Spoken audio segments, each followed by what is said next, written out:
Kepas lang. Alright, mabsat. Ito, mabsat, no? Inaresto, kulong ang 10 na Maleta Boys.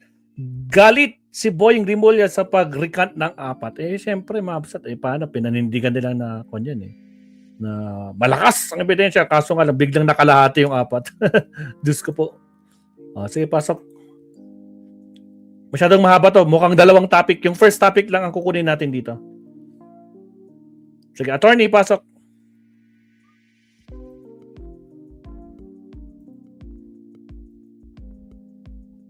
Magandang araw mga kabunyog mga kababayan, welcome sa isang namang episode ng ating Kape at Kwentuhan. O ito mga kabunyog, inaresto na at nakakulong na ang 10 sa Maleta Boys. Agoy. Yan ang mainit na balita ngayon. Yung mga ex-Marines, nagpapakilalang ex-Marines. Sa mga DDS, ang pakilala nila dyan, Brave 18. Ngayon, paunti ng paunti yung Brave 18 na sinasabi nila. Nag-recant na, bumaliktad na yung 4. Ang natira na lang, 14. Tapos may kaso silang perjury. Yun. Hindi sila nakapagpiyansa ngayong araw, yun. Inaresto sila sa Las Piñas City. Nakakulong sila ngayon doon sa Las Piñas. Yan ang update ngayon, mga kabunyog mga kababayan. Doon naman sa 4 na nag-recant, galit si Ombudsman Boying Rimulya. Sabi ni Ombudsman Boying Rimulya, hindi pwede yung ganyan. Maglalabas ka ng sinumpang salaysay mo tapos babawiin mo. Hindi pwede yan, kakasuhan namin yan, sabi ni Ombudsman Boying. Kaya yan ang nangyayari ngayon mga kabunyog dito sa mga anong ito, itong Maleta Boys. Nagkakagulo na itong Maleta Boys na ito. Hindi na nila alam Taranta na sila. saan sila patungo. Kung saan sila pupulutin. Hindi na alam ng Maleta Boys kung saan sila patungo mga kabunyog. Ano na yan? Nagkakagulo na. Taranta na, Pero attorney. ang problema nila dyan, tutuluyan daw sila ni Ombudsman Boying Rimulya. Kakasuhan sila. Ayun, yun mabigat yun. Ayan, mga kabunyog, mga kababayan. Kaya, ano ito? Sino ba ito? Si May Sikat? Why is Rimulya angry? Bakit galit si Rimulya? Galit si Rimulya kasi testigo niya yon laban kay Romualdez. Kaso Diba bumaliktad. kakasuhan ng ombudsman si Martin Romualdez? Yung 4 na yon, testigo niya yon ay biglang nagbaliktad ngayon. Di galit ngayon si Rimulya. Ipapail na nila yung kaso kay Romualdez, tapos bigla bumaliktad. Siyempre, ang sinisisi ni Rimulya dyan, si Romualdez. Yan yung yung update dyan. Anyway, ipapaliwanag ko yan kung anong nangyayari. Kung anong nangyayari. Kasi magulo na nga. Ano na ba yun? Ayan. Kaya huwag kayong aalis. Tutukan nyo itong discussion natin. Nakalive po tayo. I-greet natin si Alexander. Ito mga kabunyog. Okay. Simulan na natin ang pag-discuss nitong topic na to. Okay, let's do this. Si Rose Maurilio. Nako, Boyang Mati ulit. Ano na? Ikinulong sa Las Piñas Police Substation, sa police station ng Las Piñas City ang 10 sa Maleta Boys. Bakit sila ikinulong? Okay. So ito ang kwento. Ito ang nangyari. Para maliwanagan natin kasi magulo ng siya. Di ba originally 18 yan? 18 yan, originally ang tawag yan ex-Marines. Umalma dyan ang Marines, sabi nila, huwag yung tawagin yung ex-Marines. Ang ginagawa niyan, hindi naman pang Marines. Nasisira pa nga ang imahe ng Marines. Yun. Kaya tinawag na lang silang Maleta Boys. Sa iba naman, ang tawag, ano bang tawag sa kanila? Ex-Bagmen. Yun, mga dating bagmen kasi yan ni Saldico. Yun. So ngayon, ang nangyari, doon sa 18 na yon na ex-Marines or Maleta Boys, sa mga DDS ang tawag nila Brave 18. Yun ang tawag ng mga DDS. Kasi saludo daw sila dyan. Matatapang daw yung Brave 18 na yan. Ngayon, ano ang nangyari sa Brave 18? Doon sa Brave 18 na sinasabi nila, Maleta Boys, mayroong pumunta ng ombudsman, nagbigay sila ng kanilang affidavit. Bawat isa sa kanila. Ang affidavit. Bawat isa sa kanila. Hindi yung buong 18. Hindi yung buong 18. 8 lang yata yung pumunta sa ombudsman. 8. Tapos sa 8 na yon, may 4 doon na nagbigay ng kanilang testimonya sa ombudsman. Kaya yung 4 na yon, na kinuna ng ombudsman ng individual nilang pahayag, yun sana yung testigo ng ombudsman sa isasampang kaso kay Martin Romualdez. Yun ang kasi magsasampa na ng kaso kay Romualdez, plunder. Saka conspiracy to commit plunder. Ang testigo laban kay Martin Romualdez ay itong 4 na ito na mga Maleta Boys. Kumbaga doon sa 18 Maleta Boys, hindi naman lahat doon nag-deliver ng pera kay Martin Romualdez. Itong 4. So, kumbaga, tuwang-tuwa na si Ombudsman Boying Rimulya kasi may matibay na siyang testigo. Itong ang 4. Itong 4 na ito, isinama pa daw Isinama, binahe, pinaturo sa kanila kung saan sila nag-deliver. So yan na. Okay na sana. Mayroon ng 4 na testigo si Ombudsman Boying laban kay Martin Romualdez. Itong Maleta Boys na ito. 18 yon, yung 4 nag-cooperate sa ombudsman. Yun ang kwento mga kabunyog. 18 na Maleta Boys, ang 4 nag-cooperate sa ombudsman. Pumunta sila sa ombudsman, nagbigay sila ng testimonya nila. Yun naman ang ginagamit ni Ombudsman Rimulya para i-prepare ang kaso kay Romualdez. Ay, ang problema ngayon, ito. Ang problema ngayon, ito. Nag-recant yung apat. Nag-recant yung apat. O, di nabawasan ng testigo ngayon si Ombudsman Buying. Kaya galit si Buying doon sa apat na Malita Boys na nag-recant o nagbawi ng testimonya. Wala na siyang testigo laban kay Martin Romualdez, nabawasan. Kaya sabi niya, alam ko na ang nasa likod ng pag-recant na yan, si Martin Romualdez. O, yun. Anyway, yung natira doon sa 18, may kaso sila ng perjury. Bakit na naman may kaso sila ng perjury? Alam niyo naman ang ginawa kasi nitong mga Malita Boys na ito. Itinuro nila na nag-deliver daw sila kay Trillanes, nag-deliver daw sila kay Laila de Lima, nag-deliver daw sila kay Beatrix Listro, nag-deliver daw sila kay Joel Chua, Bini Abante, dating Congressman Ace Barbers, kung kani-kanino, Father Flavio Villanueva. Kaya ang ginawa ng mga ito, pinasuhan sila ngayon ng perjury. Pinasuhan sila ng cyber libel. Kaya itong mga Malita Boys na ito, tambak ang kaso nila. Tambak ang kaso nila. Saan galing ang kaso? Doon kila Trillanes, kay Beatrix Listro, Joel Chua, kay Laila de Lima, pati nga si dating National Security Advisor Eduardo Anyo, sinabi nila nag-deliver pa daw sila doon ng maleta. Kaya kinasuhan din sila. Si Department of Agriculture Secretary Cho, kinasuhan din sila. Marami kasi silang mga binanggit na diniliberan daw nila ng pera. So ang nangyari ngayon, tambak ang kaso nila, cyber libel, perjury. So magulo na ang nangyari dito sa tinatawag na Malita Boys. Kumbaga nagugulo na sila kasi ganito. Okay, ulitin natin Yung mga Malita Boys, kumakaharap sila ng mga kaso sa iba-ibang lugar. Mayroon na sa Surigao City, mayroon sa Marawi, mayroon sa Las Piñas. Iba-iba yan, perjury, cyber libel. Tambak yan. O ngayon, ang nangyari ngayong araw, yung kasong perjury sa kanila, lumabas na yung arrest warrant. So pumunta sila ngayon doon sa Las Piñas. Pagpunta nila ng Las Piñas, nitong mga Malita Boys, wala na. Friday ngayon sarado na. So hindi nakapagpiyansa yung 10 sa kanila. Kaya may mga pulis na doon, inaresto na kaagad sa kanila. Inaresto na sila. So yan ang nangyari dyan mga kabunyog, mga kababayan.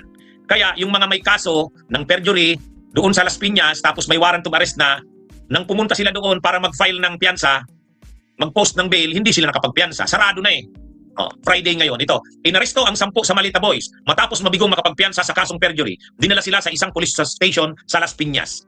Yan. Kaya yung nakita yung picture, ayan, ito na po yan, yung pag-aresto sa 10 Malita Boys. Yan. Okay? Kaya yan mga kabunyog, mga kababayan. Ano yung kaso? Bakit sila inaresto? Yung perjury case. Bakit perjury? Nagsisinungaling sila. Sino ang mga nagkaso sa kanila ng perjury? Marami. Si Laila de Lima, si Trillanes, yung mga tinuro nila na diniliberan daw nila ng pera. Di ba? Ay sumunod kasi sila sa... Ang problema kasi dyan sa Malita Boys, dahil bayad sila ni Mike Defensor, si Mike Defensor naman, saka sila Baligod, saka si Marcoleta, ang tinuro sa kanila, ituro nyo si Trillanes, ituro nyo si Laila de Lima, ituro nyo si Beatrix Listro. Bakit? Kasi yun yung mga aktibo sa impeachment ni Sara Gusto nilang gusto nila siraan sila Trillanes, saka sila Laila, tapos si Beatrix Listro, si Congressman Joel Chua. Kaya yun yung binanggit nitong mga Malita Boys. Yun yung malaking pagkakamali nitong mga Malita Boys. Bakit naman nila sasabihin na nag-deliver sila ng mali-malitang pera, milyon-milyon ang laman kay Trillanes? Wala namang maniniwala doon. Bakit naman nila sasabihin na nag-deliver sila kay Laila de Lima? Sino namang maniniwala doon? Kaya lang, yun kasi ang itinuro sa kanila ni Mike Defensor. Kaya di ba, yung mga press con ni Mike Defensor, pag nagpe-press con si Mike Defensor, si Baligod at saka si Marcoleta, ang tinuturo nitong mga Malita Boys, si Trillanes. Kaya nakasuhan sila ng perjury kasi nagsisinungaling sila at saka cyber libel. Kaya ngayon, nagpiyansa sana sila. Ang problema, sarado na. Pagdating nila doon, may mga pulis na doon, ay sarado na ngayon Tapos na ang office hours. Pero nandun sila, inaresto sila. Hindi sila makakapiyansa bukas, Sunday, Saturday, Sunday. Lunes na sila makakapiyansa niyan. Kaya ang nangyari dyan mga kabunyog, mga kabayan, ito ang nangyari dyan sa mga Malita Boys na yan. So, yung pagkakakulong nila ngayon, tungkol yan sa final nila Trillanes. Pero bakit 10 na lang? Kasi yung 4 na nag-recant, o nagbawi, pinaatras na ni Trillanes yung kaso niya. Kumbaga, para kay Trillanes, okay, nagbawi na kayo ng testimonya nyo. Sige, alisin na yan. May instruksyon na siya sa mga abogado niya, si dating Senador Sani Trillanes, na i-atras na yung kaso doon sa 4 na nag-recant. Pero yung kasi, yung karamihan pa rin kasi doon, hindi pa rin bumabawi ng kanilang testimonya. Kumbaga, pa rin, hawak pa rin nila Mike Defensor, kahit nakakulong, nila Baligod, yon. Kaya, medyo pasensya na, malilito na kayo dito sa nangyayari sa Malita Boys kasi kung ano-ano nang nangyari. Di ba dati 18? Ngayon, ilan na lang ang pumunta doon sa Las Piñas, RTC. 10 nga inaresto. Bakit inaresto sila?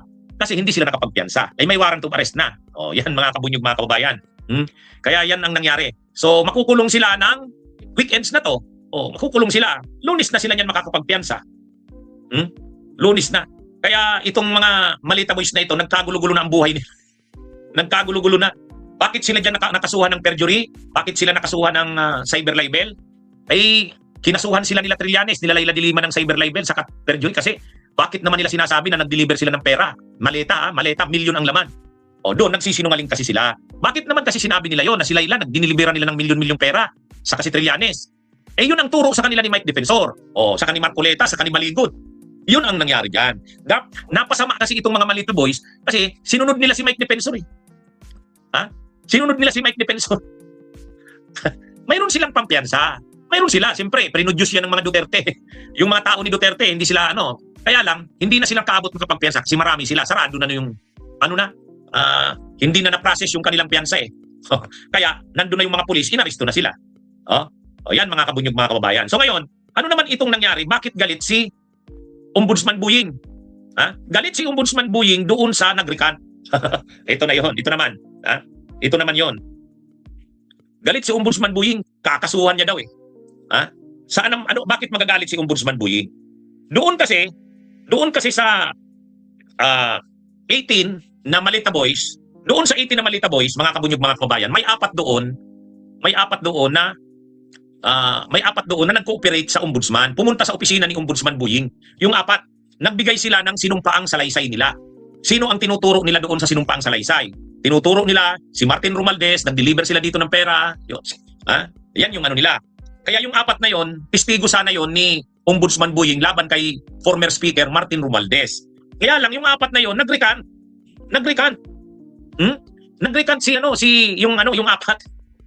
Binawi yung kanilang testimonya. Nag-execute sila ng affidavit of recantation. So galit si Ombudsman Buying. Nag-press con ngayon si Ombudsman Buying eh. Sabi ni Ombudsman Buying, itong mga nag-recant na ito, itong mga nagbawi na ito ng testimonya nila, kakasuhan namin yan, isasabay namin sa kakasuhan. Kaya ang sabi ni Ombudsman Buying, kakasuhan nila itong apat na Malita Boys na nag-recant. Kasi hindi sila dapat nag-recant. Naglabas na sila ng kanilang statement. Yun na yung ginagamit nila ngayon. Yun na yung mga affidavit na naka-attach sa ikakaso nila kay Martin Romualdez tapos bigla silang nag-recant. So medyo masama ang loob ni Ombudsman Buying Rimulya. At ang tinuturo ni Ombudsman Buying Rimulya na may pakana ng pag-recant na yan ay ang kampo ni dating Speaker Martin Romualdez. Yan tingnan nyo yung sabi ni the camp of former Speaker Romualdez, his lawyers, his advisors, his strategists, yung mga tumutulong sa kanya, they are desperate.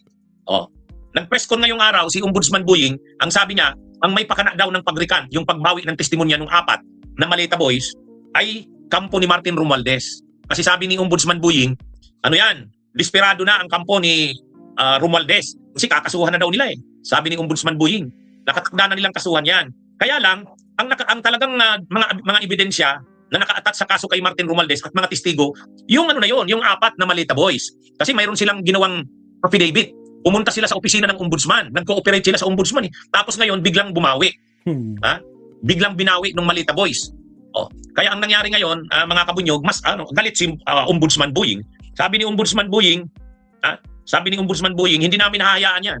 Kung akala nung mga ex-marines na yon, ganun-ganun na lang, hindi yan.